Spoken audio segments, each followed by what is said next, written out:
Sir ఇప్పుడు మీరు అన్నట్టు మైగ్రేన్ కోసం చెప్తున్నారు కదా, ఇప్పుడు మైగ్రేన్ విత్ ఆర్ఆర్కి ఎలాంటి క్రైటీరియా ఉంటుంది, వితౌట్ ఆర్ఆర్కి ఎలాంటి క్రైటీరియా ఉంటుంది? అది మైగ్రేన్ విత్ ఆర్ఆర్ అంటే international classification of headache disorders అని ఒకటి ఉందమ్మా. దానిలో 3 వర్షన్ ఇప్పుడు వెళ్తుంది. దాని ప్రకారం క్లాసిక్ మైగ్రేన్ అంటే మైగ్రేన్ విత్ ఆరా ఉండాలి, వాళ్ళు అట్లీస్ట్ 2 అటాక్స్ ఉండాలి, 2 సార్లు రావాలి కనీసం అటాక్, అలా పిలవాలంటే దాన్ని. అండ్ అది చాలా క్యారెక్టరిస్టిక్ హెడేక్. అది మైగ్రేన్ వచ్చిన ఏ పేషెంట్ మర్చిపోడు ఆ హెడేక్ని. ఎందుకంటే అది యూజువల్గా క్లాసికల్గా ఎలా ఉంటుందంటే ఒక్క సగం పార్శ్వపు నొప్పి అంటాం తెలుగులో. పార్శ్వపు అంటే 1/2 of the head. Severe throbbing headache అంటే దిగ్గు పోటు అని తెలుగులో చెప్తారు. ఎలా వచ్చిందంటే దిగ్గు పోటు వస్తుంది సార్, అలా అంటే మనకు అంటే డాక్టర్కి సగం హెడేక్ తగ్గిపోయినట్టు. అలా అన్నా అంటే ఇది మైగ్రేన్ ఇంత పల్స్ స్టైల్ హెడేక్ అని అర్థం. సో 2 అటాక్స్ ఉండాలా, అది స్ట్రిక్ట్గా 1/2 ఆఫ్ ద హెడ్కి వస్తుంది. అండ్ ఎంతసేపు ఉంటుంది, 3 hours to 72 hours, అంటే 3 hours నుంచి 3 days వరకు ఉంటుంది headache. Different one side different people అలా ఉంటుంది. So with treatment are partial treatment, అంటే ట్రీట్మెంట్ ఇచ్చినా ఇవ్వకపోయినా అలా ట్రీట్మెంట్ ఇస్తే కొంచెం తగ్గుతుంది డ్యూరేషన్, లేకపోతే 72 hours తగ్గిపోతుంది. అలా టైంలో ట్రీట్మెంట్ తీసుకోకుండా నెగ్లెక్ట్ చేస్తే ఏమవుతుంది, లైక్ బాధపడతారు కదమ్మా. నొప్పి సివియర్గా ఉంటుంది, అది పెరుగుతూ ఉంటుంది, కదలలేడు, తర్వాత లైట్లు చూడలేడు, ఇవన్నీ ఉంటాయి. సో క్లాసికల్గా ఏంటంటే ఒక్క పార్శ్వపు నొప్పి దిగ్గు పోటు వస్తూ 3 నుంచి 72 గంటల వరకు ఉంటుంది. అది మెయిన్ ఫీచర్. తర్వాత కొన్నిసార్లు వాంతి అవడం, వాంతి వచ్చినట్లు ఉండడం జరుగుతుంది. ఏదైనా రావచ్చు, వాంతి వచ్చినట్లు ఉన్నా అది పాయింట్ ఇన్ ఫేవరే, వాంతి అయినా కానీ ఇన్ ఫేవరే. జనరల్గా సివియర్ హెడేక్ వచ్చినప్పుడు వాంతులు అయిపోతాయి. ఒకసారి వామిటింగ్ అయితే వాళ్ళ హెడేక్ రిలీఫ్ వస్తుంది. తర్వాత వాళ్ళు ఈ హెడేక్ ఉన్నప్పుడు బ్రైట్ లైట్స్ చూడలేరు, మామూలుగా లైట్లు ఆపేసి పడుకోవడానికి చూస్తారు. తర్వాత ఏదైనా టీవీ పెట్టారనుకోండి, ఆ సౌండ్స్ భరించలేరు, ఎవరైనా మాట్లాడుతున్నా కానీ వాళ్ళ పైన విసుక్కుంటారు. మైగ్రేన్ జనరల్గా ఎక్కువ కామన్ మైగ్రేన్ అనేది ఎక్కువ లేడీస్లో ఉంటుంది. పిల్లల్ని దబా బాధేస్తుంటారు ఇది ఆ సిమ్టమ్స్ ఉన్నప్పుడు. సో ఇవన్నీ కూడా దీని ఫీచర్స్. సో క్రైటీరియా ఏంటంటే 2 అంతకంటే ఎక్కువ తలనొప్పులు ఉండాలి. ఆరా అనేది అంటే కళ్ళ ముందు వచ్చే ఇది నెమ్మదిగా తయారై గ్రాడ్యువల్గా పెరుగుతూ పోతుంది. ఒకసారి ఫ్లాష్ ఆఫ్ లైట్స్ లాగా వస్తాయి. సో అది ఆరాతో వస్తుంది ముందు, తర్వాత హెడేక్, ఆరా ముందు వస్తుంది, తర్వాత తలనొప్పి వస్తుంది. తలనొప్పిలో ఈ ఫీచర్స్ ఇప్పుడు నేను చెప్పిన ఉంటుంది, ఒక సైడే ఉండడం, దిగ్గు పోటుతో ఇంతసేపు ఉండడం, తర్వాత లైట్లు చూడలేకపోవడం, వాంతులు అవడం కానీ, వాంతి వచ్చినట్లు ఉండడం కానీ, లేకపోతే ఎవరైనా మాట్లాడుతుంటే భరించలేకపోవడం. ఇవన్నీ కాకుండా ఇంకా దేర్ షుడ్ బి, వాళ్ళు ఏం చెప్తారంటే ఇంక వేరే దేనివల్ల కూడా దీన్ని ఎక్స్ప్లెయిన్ చేయలేమంటారు. అంటే ఇది సపోజ్ లోపల ఎంఆర్ఐ తీసాము, ట్యూమర్ ఉంది, ట్యూమర్ ఉండి హెడేక్ ఇలా వచ్చిందనుకో, ఇది మైగ్రేన్ అనడానికి లేదు, ఆ ట్యూమర్కి రిలేటెడ్గా ఉంటుంది. సో అదర్ కాజెస్ అన్ని రూల్ అవుట్ చేసిన తర్వాతే ఈ మైగ్రేన్ అని అనాలి. సో డైరెక్ట్గా వచ్చి ఇది మైగ్రేన్ ఇంక నువ్వు మందులు తీసుకొని చెప్పడానికి ఉండదు, ఎక్సెప్ట్ కొన్ని కండిషన్స్, లైక్ ఫ్యామిలీ హిస్టరీ ఉంది, మదర్కి ఉంది, వీడికి చిన్నప్పుడే బాబుకో పాపకో వాళ్ళు చిన్నప్పుడే 10 సంవత్సరాలప్పుడు వచ్చింది. సో అటువంటి వచ్చినప్పుడు ప్రాబబ్లీ ఇది మైగ్రేను అని ఇన్వెస్టిగేట్ చేయకుండా పోవచ్చేమో, కానీ లేకుంటే జనరల్గా అదర్ కాజెస్ రూల్ అవుట్ చేయడం చాలా ఇంపార్టెంట్. అలాగే సార్ మొత్తం హెడేక్ అంతా మొత్తం నొప్పి వస్తుంది, లైక్ అదే అలాంటి హెడేక్ ఇది పార్శ్వంలో వస్తుంది ఎక్కువ సార్లు. It can be generalized. అదే ఒక్కోసారి కొంతమందికి ఓన్లీ వెనక వస్తుంది, కొంతమందికి ఓన్లీ ముందు వచ్చి అక్కడి నుంచి స్ప్రెడ్ అయిపోతుంది, జనరలైజ్డ్ హెడేక్ వస్తుంది. సో దీన్ని migraine with aura classic migraine అంటాం. దీనికి క్యూర్ అనేది ఉంటుంది? మైగ్రేన్కి there is no cure, we can only control migraine, there is no cure. Life long ఉంటుంది. కాకుంటే with age the incidence comes down. వచ్చే వయసు పెరిగే కొంది ఈ నంబర్ ఆఫ్ అటాక్స్ తగ్గిపోతూ వస్తాయి, సివియరిటీ ఆఫ్ అటాక్స్ తగ్గిపోతూ వస్తాయి. అలాగే హెడేక్, వామిటింగ్స్ వచ్చినది అలాంటిది ఏమంటారు, లైక్ 2 ఒకేసారి వచ్చి చాలా హెవీగా, లైక్ కొంచెం డిజీనెస్ వచ్చేస్తుంది, కన్ఫ్యూజ్ అయిపోతారు, అది ఎలాంటి హెడేక్? ఇదే మైగ్రేన్లో సింటమ్స్ ఉన్నాయి. ఓకే. తర్వాత ఇంకొకటి మనం కామన్ మైగ్రేన్ అనుకోండి, దీనిలో ఎటువంటి ఈ చూపుకి సంబంధించినవి కానీ ఇట్లాంటివి ఏమి ఉండవు. తర్వాత వీళ్ళకి ఏంటి డైరెక్ట్గా హెడేక్ స్టార్ట్ అవుద్ది. జనరల్గా ఈ హెడేక్ కంటి గుడ్డు లోపల స్టార్ట్ అవుద్ది. ఇలా స్టార్ట్ అయ్యి అక్కడి నుంచి గ్రాడ్యువల్గా పోయి దిగ్గుపోవటం అంటూ ఇది కూడా కామన్ మైగ్రేన్ కూడా ఇదే ఉంటుంది. దీని ఫీచర్స్ కూడా అయ్యాయి. కాకుంటే 5 అటాక్స్ ఉండాలి దీన్ని. మనం ఈ మైగ్రేన్ అని డయాగ్నోస్ చేయాలంటే, ఈ కామన్ మైగ్రేన్ డయాగ్నోస్ చేయాలంటే at least 5 attacks should be there. తర్వాత అది మళ్ళీ యూనిలేటర్ అంటే ఒక పార్శ్వ నొప్పి దిగుమని పోతే last for 3 to 7 to 2 hours అది ఉంటుంది. తర్వాత నాసియా అంటే వామిటింగ్ సెన్సేషన్ కానీ వామిటింగ్ అవ్వడం కానీ, లేదు లైట్లు చూడలేకపోవడం, అదేవిధంగా ఎవరైనా మాట్లాడుతుంటే విసుగ్గా ఉండడం, ఇవన్నీ కూడా దీంతో వస్తాయి. So basic difference between classic migraine common migraine ఏంటంటే, క్లాసిక్ మైగ్రేన్లో ఆరా అంటాం. ఆరా అంటే చెప్పాను కదా, చూపుకి సంబంధించినవి, వాసనకు సంబంధించినవి, వినికిడికి సంబంధించినవి, ఇట్లాంటివి ఇవన్నీ వస్తాయి. సో అది బేసిక్ డిఫరెన్స్. తర్వాత నంబర్ ఆఫ్ అటాక్స్లో 2 అటాక్స్ ఉంటే చాలు క్లాసిక్ మైగ్రేన్ అనడానికి. కామన్ మైగ్రేన్ అనాలంటే 5 అటాక్స్ ఉండాలి. ఇట్లా ఏదైనా కానీ ఇంక వేరే కాజ్ వల్ల వీటిని ఎక్స్ప్లెయిన్ చేయడానికి అవదు. అది ఇంపార్టెంట్. ఓకే.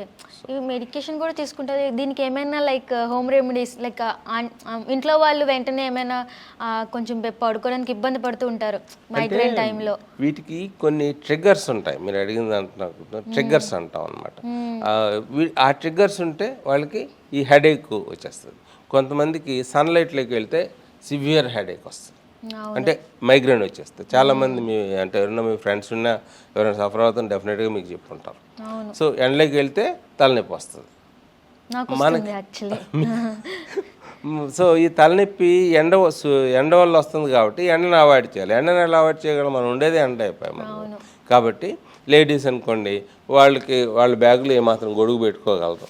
కాబట్టి బయటికి వెళ్ళినప్పుడు అంబ్రెల్లా వేసుకొని కూలింగ్ గ్లాసెస్ పెట్టుకుంటే that will protect them. So sunlight ఒక రిస్క్ ఫ్యాక్టర్.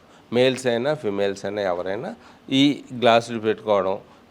జెంట్స్ అంటే ఆ గొడుగు పెట్టుకోరు కాబట్టి చాలామంది ఈ క్యాపులు పెట్టుకోవడం, so that won't fall directly. అది ఒకటి. సో మనం అవాయిడ్ చేయొచ్చు. అది ఒకటి. ఇది ఎండ వల్ల వచ్చింది. అయితే కొంతమందికి స్మెల్స్ వస్తుంది. ఈవెన్ బాడీ పర్ఫ్యూమ్స్ వల్ల కూడా కొంతమందికి అగ్రవేట్ అయిపోద్ది మైగ్రేన్.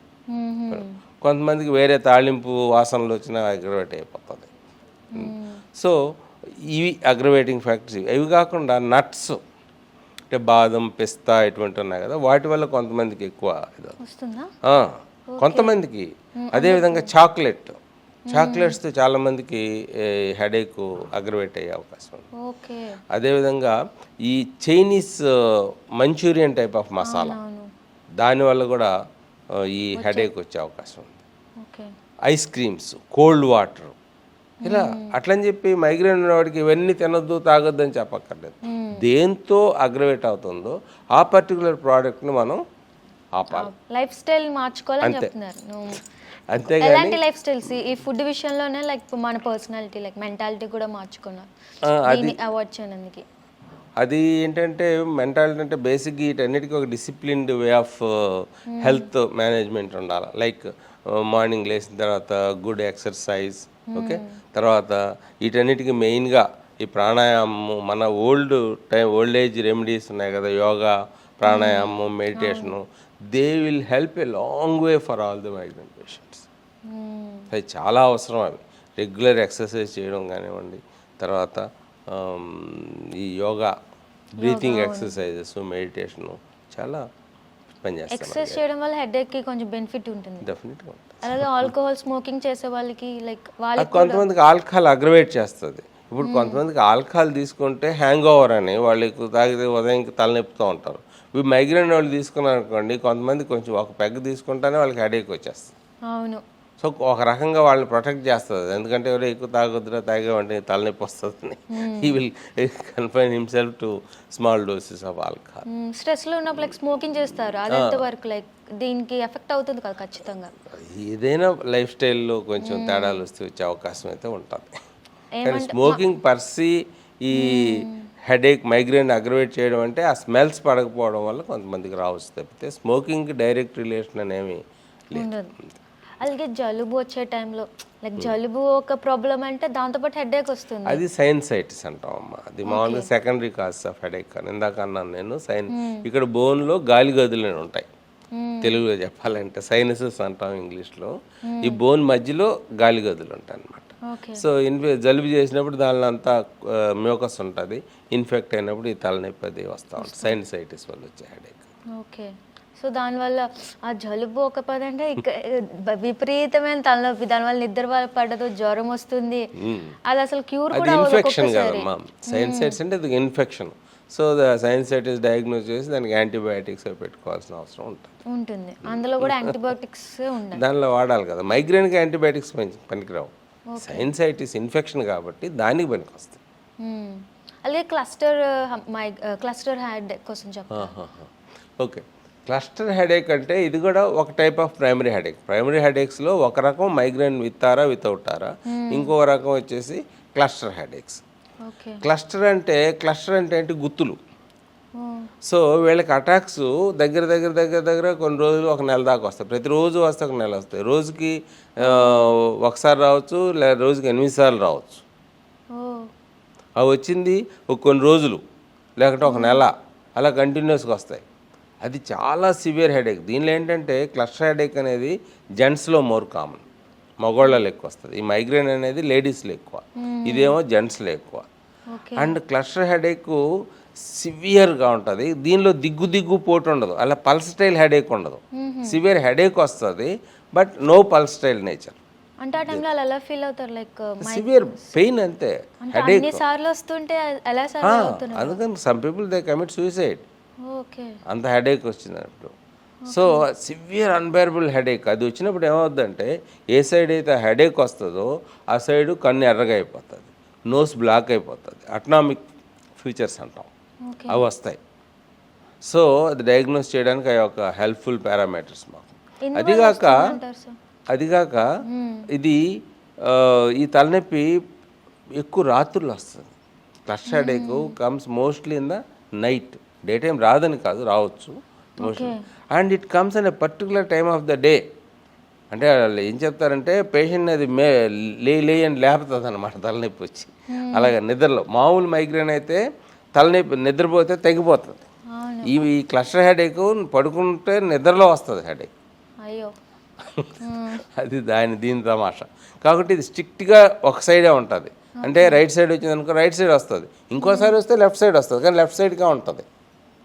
లెఫ్ట్ సైడో రైట్ సైడ్ ఒక సైడే ఉంటుంది, అంతే, అటు నుంచి అటు పోదు. ఇలా మైగ్రేన్లో ఇలా జనరలైజ్ అయ్యేదానికి అవకాశం ఉంటుంది. అంటే వీళ్ళు మెన్స్లోనే వస్తుంది అన్నారు, వాళ్ళకే ఎందుకు వస్తుంది? మెన్స్లోనే కాదు, ఇన్సిడెన్స్ ఎక్కువ. ఇప్పుడు ఫిమేల్లో ఇన్సిడెన్స్ ఎక్కువ అంటే ఈ మైగ్రేన్ మా మగవాళ్ళలో రాదని కాదమ్మా, ఉండేవాళ్ళలో ఎక్కువ పర్సంటేజ్ లేడీస్, తక్కువ సింటమ్స్ ఉంటాయి కదా, వాళ్ళకే ఎందుకు అలా జరుగుతుందని. వాళ్ళకేం లేదు, అది అందరికీ వస్తుంది, కాకుంటే ఇన్సిడెన్స్ ఎక్కువ వాళ్ళకి జరగడం వల్ల వస్తుంది. దీనికి కూడా లైఫ్ టైం ట్రీట్మెంట్ ఉంటుంది, లైక్ లైఫ్ లాంగ్ ఉంటుంది. మైగ్రేన్కి ఇంతవరకు కాజే కరెక్ట్గా తెలియదమ్మా మనకి.